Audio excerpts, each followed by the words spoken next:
bonjour, bonjour, vous n'avez pas droit à l'intro, vous avez droit à mes boobs, mais c'est pas grave. On va commencer directement, c'est une vidéo spéciale Chablon, j'ai qu'une seule main de pas préparer, l'autre j'ai déjà des faux ongles, donc du coup on va s'occuper de cette main là, seulement c'est pas ma main dominante, donc soyez patient avec moi, mais les explications devraient être bonnes quand même. Les chablons que je vais utiliser c'est ceux-ci, je vais d'abord parler de 2 secondes des chablons. Pourquoi j'aime bien ceux-ci par rapport aux autres que j'ai déjà essayé, j'en ai vraiment essayé beaucoup, mais là je vais vous expliquer tout de suite pourquoi je préfère ceux-ci. J'ai pris un exemple un peu d'un autre chablon que j'utilisais avant. La différence qu'il y a quand je les mets côte à côte, je vais les coller ensemble, c'est pas grave.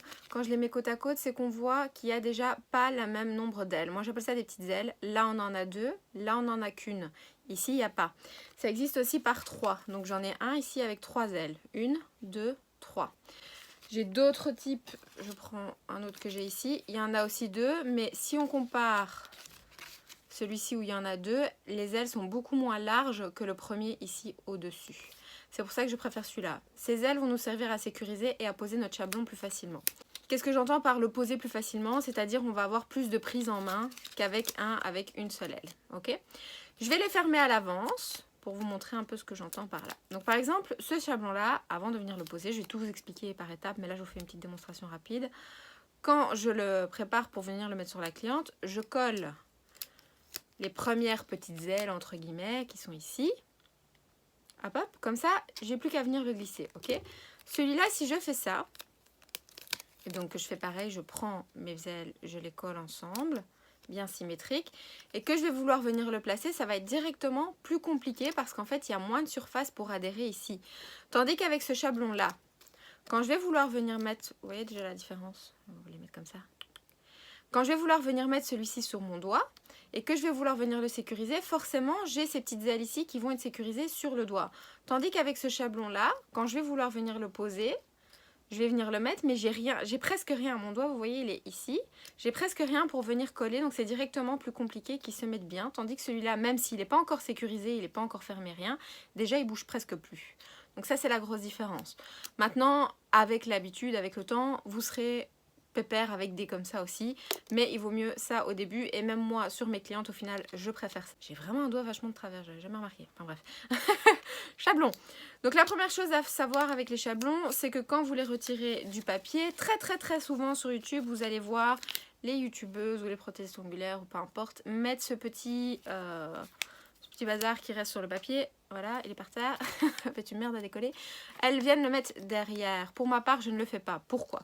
Parce que je trouve que ça rend le chablon encore plus rigide et certains chablons n'en ont pas besoin. Ce chablon a l'épaisseur parfaite. Celui-là, par exemple, je vais vous le décoller. Malheureusement, je ne sais pas vous les faire sentir, ça n'existe pas encore. Mais au niveau de l'épaisseur, c'est beaucoup trop fin. Ça se voit même quand je le bouge un peu, c'est méga fluide par rapport à celui-là. Ça, c'est du plastique. Donc l'avantage de celui-là, c'est qu'il est en transparent. Celui-là, pas. Maintenant, c'est transparent, donc forcément, c'est plus fin puisqu'il n'y a pas cette petite couche de carton. Ça, en fait, c'est déchirable. J'y arrive jamais quand je veux le montrer, mais je le montre souvent à mes élèves. Ça se déchire comme ça. Donc, ça peut arriver de se déchirer quand vous êtes occupé avec. Ça, avant de le déchirer, à part les endroits où il y a les lignes, bonne chance, hein, parce que c'est du plastique. Donc, du coup, c'est plus solide, entre guillemets, mais c'est plus fin. Donc, c'est plus difficile à appliquer. À vous de choisir votre bataille un peu, mais moi, pour ma part, ce que je vous conseille vraiment, c'est les petits loulous ici. Quand vous décollez votre chablon, donc on est d'accord, pour ma part, faites ce que vous voulez, moi je ne mets pas ça derrière. Première chose qu'on va faire, c'est décoller les petits pointillés qui se trouvent à l'avant. Il y en a toujours ici, s'il n'y en a pas, vous prenez juste une petite paire de ciseaux, vous venez découper. Une chose aussi super importante, parce qu'on me dit souvent, ouais mais moi mes chablons ils collent pas et tout, je comprends pas. Je suis désolée pour la vue, mais c'est plus simple pour moi de vous montrer quand vous êtes en face de moi. Quand vous avez des chablons comme ça, et que vous les enlevez du papier, ne commencez pas à... j'y arrive pas, je sais pas, oui forcément il va plus coller au chablon. Donc ce qu'il faut en fait c'est vraiment juste le prendre et le toucher à peine sur les extrémités et pas commencer à mettre ses doigts partout et gna gna gna. Je sais c'est difficile au début mais vous allez vous habituer. Donc vous l'enlevez du papier, vous le touchez à peine par les petites extrémités, on décolle les petits pointillés qui sont ici au-dessus. Et ensuite, la première chose qu'on va faire, c'est qu'on va venir fermer les ailes du haut. Donc les ailes qui sont à l'opposé de l'ouverture. Vous ne vous trompez pas, c'est les ailes du haut. Et ce chablon-là, je l'aime bien aussi. Pourquoi? Parce que si vous faites attention, on a une petite ligne noire ici. Cette petite ligne noire, elle va nous servir à coller le chablon jusqu'à cette ligne noire. Donc c'est très important, ça doit être très symétrique ce que vous faites ici. Sinon, votre ongle ne le saura pas. Qu'est-ce que j'entends par jusqu'à la ligne noire? Ça veut dire que quand j'ai collé symétriquement mes deux petits bouts ici, Je veux juste que ça colle jusqu'à la ligne noire. Donc n'allez pas plus loin. Je vais vous montrer de l'intérieur. Hop, c'est quasiment pas collé, ok? Si vous allez trop loin, vous allez déjà pincer votre chablon. Vous allez le pincer, il va être tout fin. Donc vous ne saurez plus choisir la forme par après. Donc laissez-le comme ça pour l'instant. Et puis après, on s'arrange pour la suite, ok? Première chose à faire, je vais quand même vous montrer sur ma bonne main. J'espère que ça ira avec les faux. Je vous montrerai après sur l'autre pour plus de détails. Deuxième chose que je fais, c'est que je viens écarter les petites portes du paradis. Ces petites portes m'embêtent très fortement en général, donc j'ai tendance à juste un petit peu les repousser. Juste comme ça. Et c'est tout. À partir de là, je le tiens plus que d'une main. Donc peu importe que vous travaillez sur quelqu'un, sur vous-même, c'est faisable. Je le tiens plus que d'une main et je le tiens exactement là où je l'ai collé au début. Ok ? Mon doigt est en face et ce que je vais venir faire, c'est qu'en fait, je viens insérer mon chablon toujours tout droit. Qu'est-ce que j'entends par là? Très souvent, ce que je vois, c'est ça. Ou alors même par-dessus et venir essayer de l'emboîter dedans. Je vais le faire sur mon autre main parce que comme il y a un angle, c'est pas facile. Ah oui, je suis bête, j'ai oublié le plus important. À l'époque, je ne le faisais pas, maintenant je le fais. Vos ongles, essayez qu'ils soient le plus courts possible. Donc c'est-à-dire que ça, c'est déjà trop long, entre guillemets. Donc l'idéal, c'est vraiment de les avoir méga courts. Vous arriverez à mettre un chablon beaucoup plus facilement. Parce que si vous avez un ongle qui rebique ou qui va vers le bas ou peu importe, ça va vraiment vous embêter dans la pose du chablon. Donc essayez d'avoir les ongles tous à la même taille. Je vous dis, je ne le faisais pas avant, mais je vois vraiment la différence maintenant que je le fais. Ça change vraiment tout pour la suite. Et puis de toute façon, elles n'auront plus... Enfin, il y a des clients qui vont vous dire, oui, mais moi je ne veux pas raccourcir, je veux garder ma longueur, etc. Je suis pas spécialement pour, puisque de toute façon, ça va être renforcé avec autre chose. Et l'ongle naturel, en plus, moi, en général, je le lime par-dessous, ici.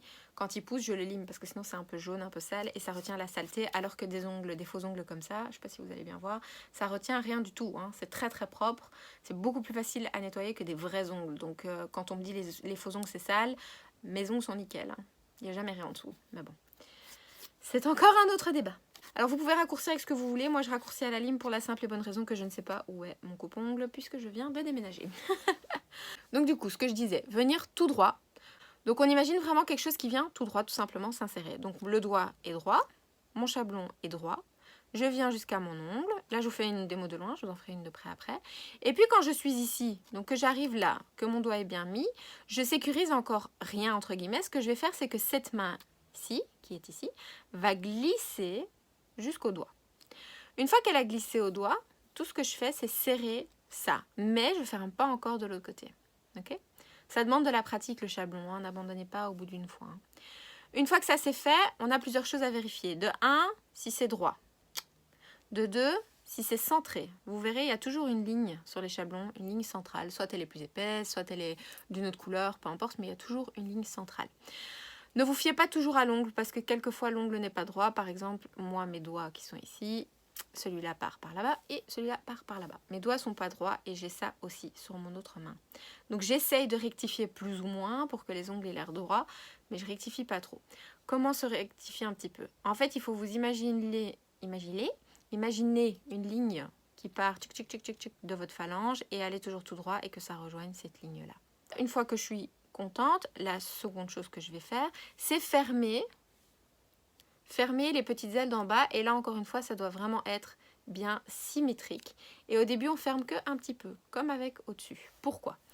C'est à partir de maintenant que vous allez décider de la forme. Donc, en général, bon, vous le savez à l'avance, la cliente vous dit je veux une amande, je veux un pointu, je veux un carré, etc. En fonction de ce qu'elle vous demande, vous allez pouvoir faire ce que vous voulez sur le chablon.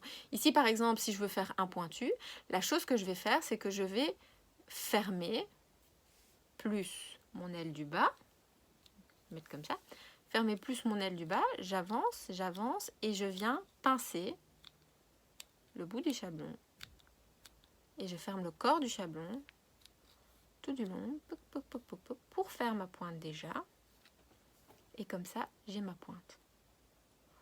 Ok? Si j'avais voulu un carré long, j'aurais laissé l'autre. Chose importante, là ce que je vous montre c'est vraiment chablon niveau quand vous commencez le chablon. Je vous montre pas de découpe, rien ici. Ça c'est vraiment juste quand vous commencez, vous cassez pas la tête avec les découpes, etc. Les bords, faites juste comme ça. Si vous arrivez déjà à me faire ça, je serai très très contente. Ok? Ça c'est pour la pose du chablon simple, sans découpe, sur un ongle normal, sans problème. Pour ça, pour les découpes sur les côtés, on aura besoin d'une petite pince comme ça. C'est pas obligé celle-ci, mais une petite paire de ciseaux, quoi, c'est important. Je vais vous montrer pourquoi on découpe et comment on découpe. Donc les étapes sont les mêmes. Je viens enlever mes petits pointillés, je colle mes 2 ailes extérieures que jusqu'à la ligne noire, c'est exactement la même chose jusqu'ici. Sauf qu'ici, quand je vais venir me mettre, pareil, toujours tout droit, au lieu de venir fermer mes ailes, donc je sécurise, hein, donc je glisse du haut, je sécurise, mais je ferme pas. On va vouloir faire des petites entailles. J'ai essayé de vous le filmer là tout de suite maintenant à la caméra, mais c'est pas très concluant. Donc ce que je vais faire, c'est que je vais vous insérer un petit dessin, entre guillemets, pour vous expliquer un peu mieux en même temps que je parle. Je mettrai le dessin juste ici, à côté de moi. Donc, on va faire des petites entailles là où il y a l'ongle naturel, pom pom pom, qui monte, et on va venir faire des petites entailles vers l'extérieur, ok? Donc l'important, c'est de bien prendre ces mesures, parce que si vous vous trompez dans les mesures, vous n'arriverez pas à avoir un résultat adéquat par rapport à votre ongle naturel à vous. Donc toujours placer le chablon et puis seulement couper. N'essayez pas de deviner, parce que c'est très différent d'une personne à l'autre, et même de tous vos doigts vont être différents, tout simplement. Une fois que vous allez avoir fait les entailles, vous allez venir remettre le chablon de la même manière, donc toujours tout droit. Placez votre chablon, on sécurise d'abord sur le doigt, parce qu'il faut bien vérifier qu'on recentre bien, et puis seulement on va venir le fermer. Et bien sûr, quand vous fermez, pareil, ça doit être bien symétrique. Je vais refaire la même forme qu'on a fait là tout de suite, pour vous montrer la différence. Parce que très souvent on me dit, oui, mais à quoi ça sert de faire l'un ou de faire l'autre? C'est juste qu'avec cette technique-là, ça va donner un effet plus fin, entre guillemets, à votre ongle à venir. Pourquoi? Parce que vous allez savoir mettre du gel exactement dans les bords ici, mais sans qu'il y ait le papier. Donc du coup, forcément, le gel sera un peu plus dedans. C'est pas évident à expliquer, mais c'est quand vous allez voir les chablons côte à côte, vous allez voir ce que je veux dire. Alors, est-ce que je fais d'office ça ou est-ce que je fais pas d'office ça, etc., etc. Sur clientèle, les 3/4 du temps, je ne faisais pas cette technique-là. Ça prend énormément de temps en plus et pour la cliente, elle voit pas énormément de différence. Pour nous qui avons vraiment l'habitude de travailler là-dedans, on le voit, mais la cliente, pas spécialement. Donc non, en clientèle, je ne le faisais pas d'office. Seulement si elle avait vraiment les doigts très larges. Et par contre, sur mes modèles qui me servent pour mes photos Instagram, je le fais d'office. Donc voilà, c'est un peu à vous de juger, mais pour ma part, je pose mon chablon normalement comme j'ai fait au tout début, en posant mon chablon tout simplement. Je le refais en même temps que je parle, vu que je ne vous montre pas ma tête aujourd'hui, juste histoire que vous n'ayez pas juste des boobs parlant. Mais donc je le refais comme ça, vous revoyez en même temps. Donc du coup, comme je disais, si vous débutez dans les chablons, ne vous cassez pas la tête à couper au début, ok? C'est pas le plus important, ça vous donne juste un C-curve un peu plus joli. C-curve, c'est quoi? Ça veut dire que votre forme donc de faux ongles sera un peu plus arrondie, mais c'est pas obligatoire, ok? C'est pas quelque chose obligé, et il y a même beaucoup de clientes qui n'aiment pas, au contraire. Donc du coup, à voir un petit peu. Donc ce que je vous conseille vraiment, pas vous foutre vos doigts partout, pour que le chablon colle encore. Bien raccourcir les ongles naturels un maximum possible en faisant attention à l'éponychium. Bien mettre votre chablon droit. C'est pour dans l'optique d'un bombé comme ça. Il existe des nouveaux bombés. Dans ce cas-là, on pose le chablon autrement. Mais ça, c'est encore autre chose. Là, je vous montre vraiment pour un ongle classique. Okay, pour l'autre bombé, le bombé caché, c'est une autre technique que j'appliquais de toute façon pas en salon. Mais je vous en parlerai peut-être si ça vous intéresse. Mais là, je vous montre juste vraiment ce qui se fait en temps normal.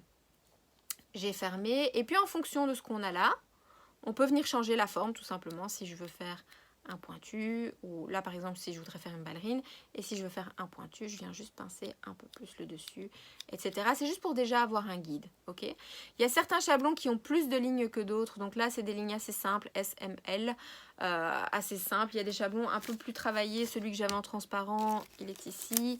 Il y a un peu plus de lignes dessus, je vais vous le mettre sur ma main. Il y a un peu plus de lignes dessus, mais comme je dis, c'est pas l'idéal pour débuter. Ça, il faut déjà avoir un petit peu d'expérience avec. Je les aime beaucoup, mais il faut de l'expérience parce qu'ils sont plus fins, ils sont plus compliqués à utiliser. Ceux-là, sur mes étudiantes, en tout cas, j'ai vraiment vu la différence. C'est les plus faciles. Elles y arrivent en... Il y en a certaines, elles y sont arrivées d'un coup alors que c'était la première fois. Et pour les autres, ça prend pas très longtemps à prendre. Donc vraiment, je les conseille énormément. Bon, je pense que c'est tout pour les chablons.